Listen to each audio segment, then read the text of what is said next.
everyone. Happy Wednesday. Welcome to our webinar with Liz Fusco and David from Gutzy. We'll just get started here as people start filtering in. With Liz, she'll go over her background and David will go over his background. And then Liz has a little presentation for us today. And then we'll take questions throughout. So we'll take questions in real time. So if you want to just send your questions through the Q&A button at the bottom, we can take them throughout the presentation. So it's more of an interactive webinar rather than just watching a PowerPoint. So we'll keep the conversation going, and we love as many questions as you have. So welcome. So Liz, if you want to start, go for it. Hi, everybody. Some of you might recognize me, just making sure I'm not muted. Some of you might recognize me. I've been working with US Rowing since September of 2016 as a full-time employee, but I worked with them for about 2 years prior to that in the lead up to the Rio Olympics. I'm currently on furlough, but doing some creative work with some different organizations like Gutzy in order to continue to get the message out about nutrition and health, especially at a time like this. So excited to talk to you all today with a great group of co-panelists, and looking forward to it. Great. And David, if you want to share how Gutzy came about, how you got to where you are today. Very briefly, huh? Very briefly. So I'm David Istier, founder and CEO of Gutzy Organic. Been in the US now for 14 years. Prior to that, I was in England for a few years, but I'm French, born in France. And I moved to the US to launch very healthy food innovation from Europe to America. And then the first fruit squeezers, which is GoGo Squeeze, I actually launched it for a French company. And while at GoGo Squeeze, a lot of parents were like, well, you know, we kind of we eat our kids' stuff. Like, why is that not something for us adults a bit more functional? And that's how Gutzy kind of came about. And we started with an adult pouch. So we actually, we got in touch with Gutzy several years ago, reached out to David, and he was really generous and sent over a lot of Gutzy pouches. And we actually, my intern and I took turns driving to the warehouse in Pennsylvania to pick them up for the whole summer. And we would take one of the US Rowing trucks and fill it to the absolute brim. And I would stuff it in the freezers and, you know, show the athletes how to incorporate them into their training and recovery. And they would last a few weeks. They were a really popular snack. We definitely shared some with our office team. You know, we always have a little bit of snacks for the team as well. So Gutzy's been supporting us, you know, in a lot of ways for a very long time. And yeah, we're just grateful for that. I wanted to give everyone an update on what's been going on with me. I haven't been in Princeton working with the team. I actually drove back to Vermont in early to mid-March, and I've been working on a friend of mine's farm. We are working on some organic farming techniques, and as you can see by these apples, organic farming is, you know, it's a hit or miss practice, but we're using these right now, harvesting them for cider. We had a great run of blueberries this summer, and we still have a lot of peppers and kale, and I've just been growing a lot of food and creating some web content.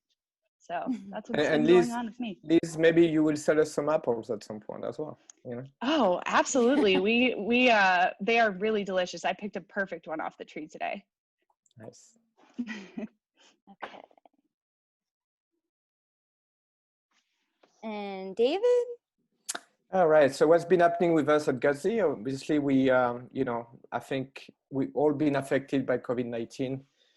And initially, it was a bit tough in March, April, a little bit in May for us. Some retailers stopped ordering our product and so on. But since that, what we've seen is, if you see on the top left, like a lot of trends post-COVID are obviously about searches for gut healthy and immunity product. People are looking for more functional product that protects them. And especially also an increased search, for example, on Google with the word prebiotic, which is what we have in our product, which Liz will talk about in a bit. So, you know, we're already on the trend with our product. In the meantime, while we were struggling, We also kind of given donation to our community. We did some stuff with New York Hospital where we gave to the healthcare workers 6,000 Gutzys around New York. We also did some giveaways online for nurses with other brands like Krat and Bragg's apple cider vinegar, and to kind of support people that were at the front line during that time. And recently we also expanded our distribution. We are expanding our distribution in the East, a little bit on the West, and the big thing is we are now available on Amazon as well, which is great because a lot of people around the country keep asking us where do we find Gutzy, and it's often there in areas where we're not there yet. And we also doing a bit of advertising with Growing Magazine, which is fun. So it's been an interesting time for sure. Yeah. When you said apple cider vinegar, have you guys ever pickled with apple cider vinegar? I have not. Yeah. It's not as good as white vinegar. I like it. Pickles. Yeah, I like it if you use enough like garlic and like other aromatic herbs. Like I like to put fennel in there. Funky things Liz like is a fancy jalapeno. pickling. Yeah. Okay. It's another good ferment. Yeah. And Liz is going to talk about the GI health, and we have a nice diagram here. All right. So we're going to get right into it. Really, when we're talking about like what is gut health, ultimately it's about keeping a balanced composition of gut bacteria. And through having that good balance, because you'll never have no bad bacteria, right? It's a balance. It can strengthen your immune system. Research has shown that in elite athletes, but even in general populations, it can help prevent respiratory illnesses. I want to make sure everyone's aware that it's not diseases that it's preventing. Let's see. Sam, you want to switch your screen? Yeah. Can we? Or no, not the view, but just, I think it's stuck on you. I don't think it's on the person who's talking right now. Oh, how about that? Hello? Hello, hello? Can you hear me? Hello? I can hear you. Yeah, we can just keep going. Can you see yourself? Oh, they can see me. Okay, great. Okay, That's all that matters. Okay. I don't need to see myself. Okay, great. All right, so it doesn't prevent diseases. I think this is important to say. So while it can strengthen your immune system and it can make you, more able to fight off and prevent the illnesses from occurring, and perhaps to have a more robust immune response to an infection, it's not going to keep you from getting COVID. Like I said, it does combat infection and fight harmful bacteria. So some of the reasons why you might have a change in the gut bacteria composition could be in really prolonged or very intense periods of training, which can also be stressful. Perhaps you're also traveling. Intense training makes you more prone to illness, being more fatigued. You can kind of see how the disruptions can all be somewhat related to each other. Antibiotic use, that's a tough one, because if you have a bacterial infection that can be treated by antibiotics, it's important to take those. And they're generally, they tend to wipe out a lot of different types of bacteria, including the harmful ones. So consuming prebiotics and probiotics to help repopulate the gut after taking antibiotics is an important thing that can make an impact on the gut health. And then poor water quality. I'm sure we know there are parts of the country that don't have access to safe drinking water. And some of the symptoms of having a dysbiosis of the gut can be different GI things like constipation, diarrhea, even so much as vomiting, most commonly abdominal pain, cramping, IBS, IBD-like symptoms. So going off the poor water quality, Liz, I know back in Rio, there was a lot of talk about the water quality, and was there anything that your team and you did leading up to Rio that prevented or saved the health of the athletes going into the Olympics? Well, we can't say for sure that we saved it, but we were fortunate that no one got sick while we were there. We did take a host of different precautions. We had team members from the Olympic and Paralympic Committee traveling to Rio testing the water. So we knew what was in it and what the concentrations were in real time. And we also did a really lengthy probiotic trial with the athletes where we actually had them testing different types of probiotics, different strain formulations, varied amounts to find like a dose and a brand that they felt comfortable taking. And that took place over a course of about a year, which, you know, implementing any supplement, you know, in the long term should take a while to figure out. And so we had them, you know, the majority of the team was taking a probiotic supplement for the weeks leading up to the event and during it. And then we had a lot of different precautions while we were there to prevent from cross-contamination. And one of those was actually, I set up a full-scale kitchen across the street from the venue. And we had a gym there where athletes could come right over from the lake, take their dirty clothes off, get clean, come over and have a nice recovery meal that was rich in prebiotic fibers and probiotics from foods like yogurts. So we definitely took a pretty aggressive approach with doing what we could there. Okay. And probiotics. There's Molly. She's one of our national team athletes. She's a superstar. Yep, she's pretty awesome. Yeah, Molly's just recovering after a session on the water in Chula Vista here. So starting off with probiotics, I think this is the term that people are most familiar with. These are the actual live and active cultures. These are the bacterial cultures that when you take them in, when you eat them, they directly increase the concentration because they colonize the gut and then they start to multiply and make friends with all the bacteria around them. This helps to prevent the overgrowth of bad bacteria, which we've talked about all the different side effects of that. And then there's a little bit more detail in this description here about how if we're trying to take an aggressive approach, like you know, enhance someone's ability to fight off an infection, then we might consider taking something like a supplement, especially if there's also hard training and travel and stress and all of those other things combined. But I will say that there is actually a food product that you can achieve that amount of CFU. And it's typically fermented yogurt drinks, actually, because the bacteria continue to multiply while they're inside the bottle. Great. And Molly, actually, one more thing on that. Molly's getting both prebes and probes because she's mixing her Gutzy pouch. Yeah, she mixed it in with the yogurt, which is another like team favorite thing to do. They actually keep them in the freezer, so the Gutzy's like kind of frozen. So it's sort of like a yogurt slushy on a hot day. And then, you know, I had to put a Chris Rock in there for the team. Benefits of probiotics. Like I said before, the upper respiratory tract infection in athletes is shown to decrease the frequency and the duration of those infections.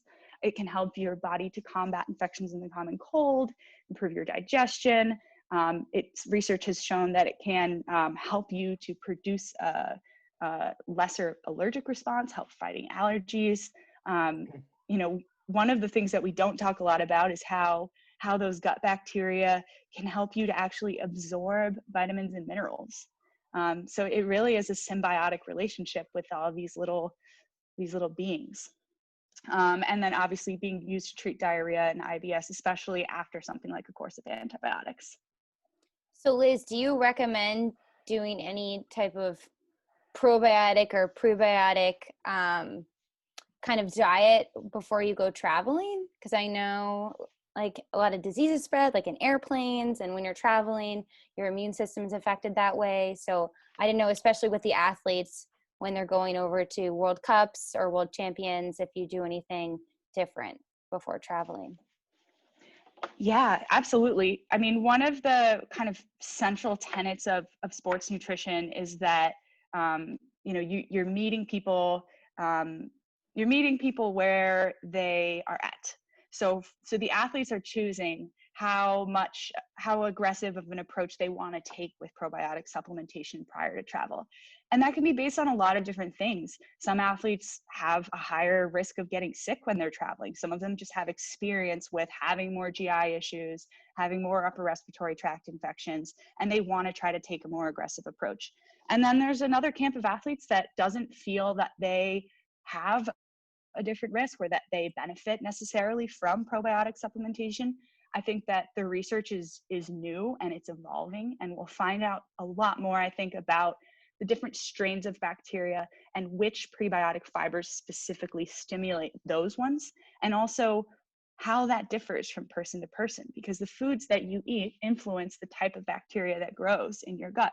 So the type of probiotic that you take should also reflect the difference from person to person. So athletes make that decision themselves. And, you know, we talk about how important fermented foods are. So I think there's a general team consensus of consuming fermented food products and definitely consuming prebiotic foods. But it's absolutely, you know, their choice and individualized as it should be when we travel. But I do recommend a supplement for about 2 weeks prior to travel in athletes that are illness prone. And that supplement contain, first of all, that it have an NSF certified label, so we know that it's clean, contains what it says it does, and that it contains at least 5 to 10 billion CFUs, but most products contain around 25 billion, so you're usually covered. And I think we have another question here, so if I stop sharing. Yeah. Ben said, what are good sources of probiotics for people on a plant-based diet? This is a great question. I have a whole family full of vegans, so. Yeah, that's an awesome question. Actually, there are a ton of fermented foods that are good sources. If you want to actually skip to the next slide, Sam, I can talk while we're on that one. Great. Because I think there's some examples on there. Let's see. And then while we're pulling this up, I had another person ask if probiotics are approved by the FDA. That's such an awesome question. A probiotic supplement, since it is a supplement, it is not FDA approved, as no supplement is. And that's why it's so important to have that third-party NSF certification. And the reason why I typically go with NSF is because they're the most stringent third-party testing agency. They actually test every batch of product that has that label on it. But probiotics from a general sense are actually live and active things. So to kind of shift to Ben's question about probiotics for people on a plant-based diet, miso is, miso soups. I actually really like this sweet white miso, the far right one in the photograph. It's just kind of light, and it's good for our palates, our American palates, nice and sweet. Kimchis, which you can also make at home. They're nice and spicy and crunchy. Kombuchas, sauerkrauts. There are actually a lot of vegan sources of probiotics. Anything that's fermented, really. Anything that's like sauerkraut, or even fermented pickles, like we were talking about earlier.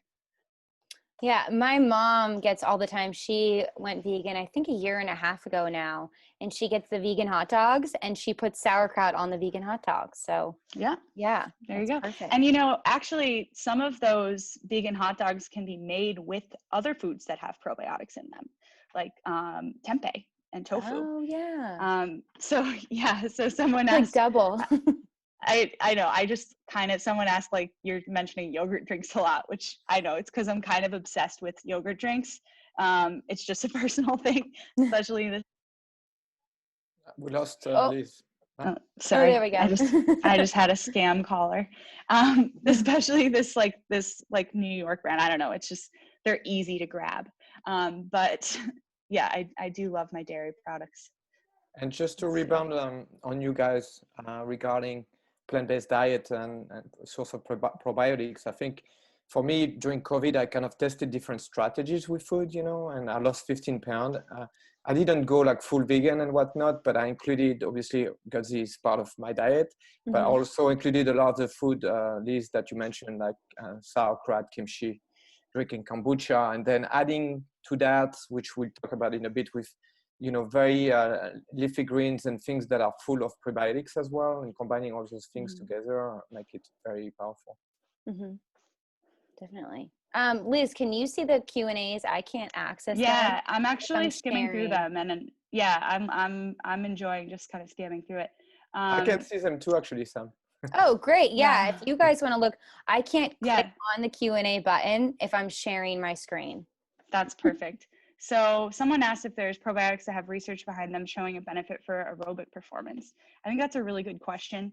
And I would say actually specifically, lactobacillus strains are the strains that have shown to decrease the incidence and severity of upper respiratory tract infections. I don't know that there has been any evidence to support, at least compellingly, that they improve aerobic performance per se. But if you don't get sick and you are able to train with quality and not having to take that time off of your training block, then I could say indirectly that they could help improve aerobic performance, if that makes sense.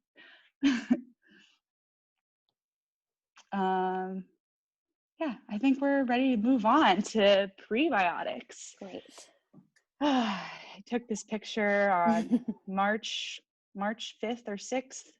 Had no idea what was going to happen. I was walking down the end of the street in Ocean Beach, San Diego. Anyways. And that's when it went all downhill from there. Anyways, prebiotics. So prebiotics are really why we're here. And prebiotics are one of my favorite things to talk about. They're not the live cultures. They are actually the types of carbohydrates, the types of fibers that we can't digest. But what we do when we consume them is that we're actually feeding those bacteria, the gut bacteria that are already there. So it's really, the term can be considered, some people call it synbiotics, like with an N, when you're consuming something that has both prebiotics and probiotics, like Molly's recovery snack. And this one's actually my favorite flavor, out of the botanicals collection. If you guys like ginger, highly recommend this one. Delicious. Yum. Yeah. Passion fruit too. Yeah. Okay, I had to put this in because I don't know if anyone saw this, but I did. This is awesome. I did an interview on Gutzy's Instagram a few weeks ago. And David, I've got to say, this is just epic. And can I ask when we're going to be running the Liz Fusco line of Gutzy's?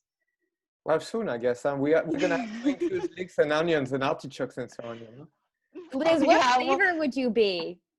I would be onion leek. Okay, David, I don't think you're going to get much sales off the Liz flavor. I'm sorry. So these are some pictures actually that I took today from my garden. So really what you're looking for with prebiotics, the things that are higher in them are the roots, the bottom parts, that those harder, more roughage kind of parts of vegetables, garlic, leeks, onion, things that don't break down completely. Artichoke, obviously not eating like the part of artichoke that you don't eat, but like the inside of it also has some prebiotic fiber. Bananas are really interesting because they actually, when they're unripe, they're very high in a prebiotic fiber called inulin. And as they ripen, the inulin breaks down and it becomes a simpler carbohydrate. And oftentimes I'll recommend that athletes, if they're having a carbohydrate right before exercise, that it be a ripe banana specifically so that it's easy to digest. But the more green, more unripe bananas are really high in inulin. Asparagus, greens, whole grains.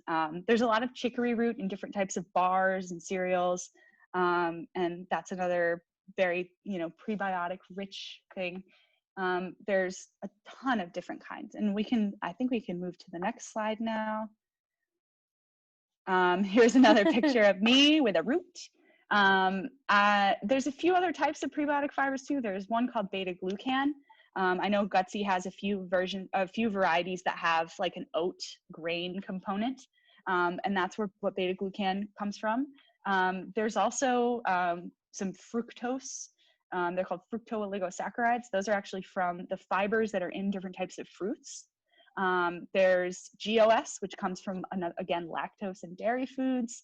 There's even some things that you might find on, let's say, like if you buy those like lower fat, higher protein ice creams or something, they use some things as thickeners or modifiers. Guar gum is a modifier, a thickener, and that's actually a prebiotic, which I thought was really interesting. And then resistant starch, which is in corn. So really, you know, all of those things are complicated, right? No one's going to remember all the names of those things.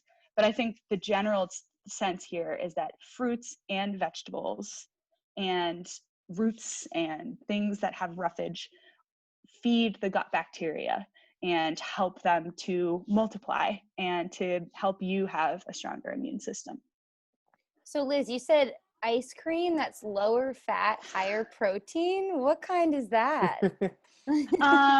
There was a friend of mine who I actually sailed with at the University of Rhode Island, and she started a company called Proyo.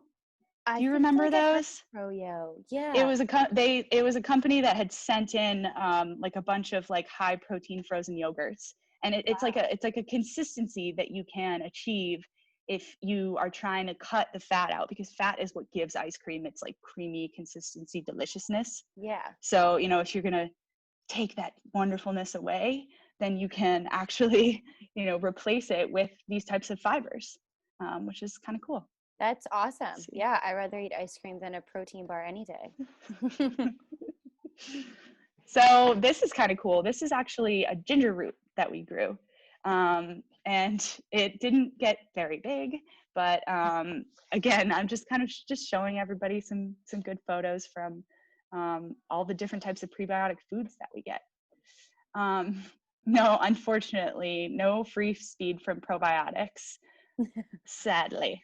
Did someone just put in a question? Yeah, but it might save you money on tissues. Oh yeah, so these are some really cool things. The one on the left is called walking stick kale. It's a kind of like a collard green. And the cool thing about growing kale, I don't know where everyone is, but I'm in zone 5, which is it's cold up here. We're gonna get some frost tonight. And we can grow this for the next like 2 months. Growing kale in your backyard is actually really easy, and it can actually freeze completely. And some of those prebiotic fibers, when the plant thaws after a freeze, will turn into sugar and actually make the kale a sweeter tasting green. And then on the right, we actually have, this is a cool type of spinach. It's a Malabar spinach, and it's like really thick, and it's very high in nitrates, the same thing that beets are high in, which is why you can see those kind of red vining stems. I've never grown this before. I've never tried either of these vegetables before, but I just think it's fun to, you know, experiment in your backyard, even if you don't have a lot of space, and you might actually be able to grow some prebiotic foods yourself. This is awesome. Did you grow these from seeds, Liz? I did. Yeah, I grew them from seed. We started in the basement in the early spring. That's great. Can you eat the red part, or like the purple part of the spinach? Yeah, you can eat the red part, and you can eat the leaves, and then you can also, the pink buds turn dark red, and you can use them as a natural dye. Oh, that's so cool. Yeah, probably also pretty high in nitrates. So peppers, this is another thing that's really high in prebiotic fiber, especially if you're consuming the seed. So this is a type of pepper called a shishito. It's a Japanese style pepper, and it also has a really long growing season. If you see these in the grocery store, they're savory and they're not spicy, really delicious. And yeah, they just grow really prolifically. And because of the fact that you're actually eating this pepper whole, you're not taking any of the seeds out. Those seeds are another source of prebiotic fiber. Wow. Nice shirt, Liz. Thanks. Oh, hey, I should have worn it again. I know, you've been matching. And any more questions, guys? I don't know if I can access. I'm going to stop sharing my screen. Let's see if we went through. Oh, there's actually one more thing that I want to say before we turn off. It's the last slide, if we don't have any more questions. Oh, let me pull it back up. Oh, here we go. Yeah, so there's a lot of different types of prebiotic foods. I also think that grocery shopping is, and you know, a lot of things are hard right now. And the fact that you can get a product that tastes good, is shelf stable for an extended period of time, you know, is worth buying, and is easy to access since it's on something like Amazon. Yeah, I enjoy their product. You know, we wouldn't be doing a joint webinar if we didn't support them, and really actually like it. So you should definitely give it a try. And the other thing I wanted to mention is, you know, we're in weird times right now, and the NRF is raising money for our Road to Tokyo. That funding includes money for, you know, people like me to rejoin the team and get back to work. So you can make a big impact by making a donation to the National Rowing Foundation. And I look forward to having another webinar with you guys sometime soon. Yeah, definitely. Yeah. If you have any more, we have some questions coming in. Oh, great. Also, if you don't make it over to the grocery store anytime soon, and it happens to be event season, you can always stop by the US Rowing Tent because we always have free Gutzies. Any event, they are our top pick and snack at all of our regattas. Okay. So this is a great question about the best time of day to take a probiotic supplement. It kind of, my answer is always going to be, it depends. It depends on whether you're taking any other types of supplements or products. So typically the only time that you need to be extra careful is if you're taking an antibiotic. That's when I recommend that people take the probiotic as far apart from it as they can. So like as close to 12 hours apart as possible. There's not solid evidence really that makes an impact, but I think, you know, just from a common sense perspective, we don't want to be taking antibiotics and probiotics at the same time. And then from a common sense perspective, you know, maybe choosing to take it in a part of the day when you might be consuming a probiotic food or a prebiotic food. Taking it with food is a good idea, but the most important thing is that you remember. So choosing a time of day where you're going to consistently remember to take it with a probiotic, I would say, is probably the most important thing. And it looks like Kimberly said Trader Joe's makes a low-fat, high-protein ice cream. So oh, nice. That's awesome. And I bet you it has guar gum in it. Great. Any more questions out there for Liz or David? David, do you have any questions for Liz, or Liz, do you have any questions for David? Actually, it's looking like we're getting some more flavor questions. Oh. So what are some other flavs? I know the oat flavors the team actually really liked because they're just like nice and filling and from Gutzy. Kiwi strawberry is a classic. You can't go wrong with that. When I'm handing them out at regattas, if you don't like ginger, because that's my go-to, I always am like, well, do you like strawberry? The red one, yeah. The red one is the most popular. The red.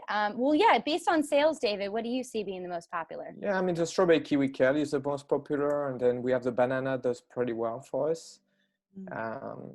And then after that, the botanicals, really, the two botanicals, because obviously it's got the prebiotic, and also it's got the anti-inflammatory with the ginger and then the dandelion inside. So it's like a double whammy on those. Yeah. And you guys, I guess that's another thing I can add too, is that, you know, these foods that are high in prebiotic fiber also contain a ton of other healthy things like vitamin K, vitamin E, vitamin C, vitamin A, all different types of micronutrients. So, you know, you think about it from the perspective of prebiotics, but really what you're getting is a lot more than that. It's complete nutrition, yeah. I mean, totally agree, for sure. Yeah. And it's so easy too. It's on the go. Like it was great at regattas too, because people were always walking past the vendor area and I can literally just toss them a Gutzy and they're like, great. And it's nice and cool, especially in the summer. It's awesome snack. Yeah, easy to pack into a rolling cooler. Yes. Yeah. And, you know, for people that don't have time to cook as well and stuff, you know, we don't always have the time. I think our goal was to make it approachable and affordable for folks, and as an organic product, you know, and the thing that people don't do compromise on is that it has to taste good. And I think that's our core offer, is that our product tastes pretty good and there's no added sugar. You know, we try to keep it as clean as possible. So. Yeah, definitely. Yeah. And it's more fun than the GoGo squeeze. It has more flavor. It's more adult. Fun. When people ask me about it, I'm like, it's the adult version of GoGo squeeze. Yeah. Although the team does love GoGo squeeze too, but Gutzy definitely takes the cake. Just the uniqueness of the flavors for sure. Yeah, I mean, it's more functional. I mean, GoGo, you know, give you that kind of carb kick, but it doesn't give you all the yeah. right. Actually, to address that, I want to answer Caroline's question, which is, do I recommend Gutzy only as a post-training snack, or is it a good pre-training snack as well? So I actually, you know, for some people, they can tolerate pretty large amounts of fiber before a training session and not have any GI side effects.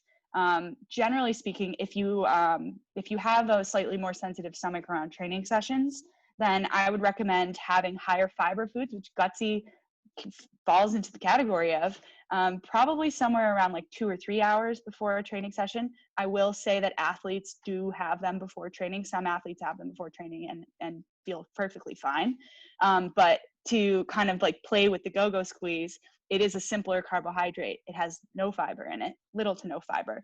So something like that before training, and then the Gutzy post-training to help with glycogen resynthesis, slowing down the glucose response so that your body has time to kind of pull those glucose molecules in, store them, and then jump-starting gut health after a training session. It's kind of like a 1-2 punch. The next question too is, can you take too much, you know, and overdo prebiotics and probiotics? Also great question. With prebiotics, it's very difficult to get too much unless you're taking a supplement, and it's typically the high dose supplements that can have side effects. But as I kind of alluded to before, everyone's gut microbiome is different and has different populations of these beneficial bacteria already. So some people may not need to take a probiotic supplement, and if they do, then there can be like certain types of bacterial overgrowth that can happen. Again, very uncommon, like very, very uncommon, and tends to be in high dose probiotic supplementation scenarios. With prebiotics, it is possible to overdo it because of the fact of the physiology of prebiotic fiber. Prebiotic fiber is fiber that we don't digest. So because of that, if we consume too high of a dose of it in one sitting, then we can have like maldigestion. Yeah, like we could have like, you know, especially with like prebiotic fiber heavy foods. We're talking like, you know, like diarrhea with no, you know, pieces, kind of not a lot of things being broken down. That's a sign of high prebiotic fiber intake. I would recommend chewing your food fully, but also balancing the types of fibers that you're consuming. So prebiotic fibers are insoluble, which means they are indigestible. And combining that with fibers that are soluble, like oats. So a lot of different foods actually contain both soluble and insoluble fiber. So sometimes if you have that maldigestion, then what you can do is try to consume more soluble fibers from foods like whole grains, from beans. Those things can actually help to balance your digestion. So yeah, keeping an eye on the. And just to build on your comment, Liz, I think it's like everything, right? You try a certain amount, and then if it makes you feel okay, then you try a bit more and a bit more, and it's incremental, right? The research actually is like around 12 grams is where you can have some GI side effect in one sitting. And I think in most of the Gutzy pouches, it's like 4 or 5, 6 grams of. It's 6 to 5 grams, so it's 5 or 6 grams. Yeah. Yeah. So just no pounding them, you know. Yeah. Just having 1 them or 2 a throughout day. the day. Yeah. 2 or 3. Yeah, exactly. 2 or 3.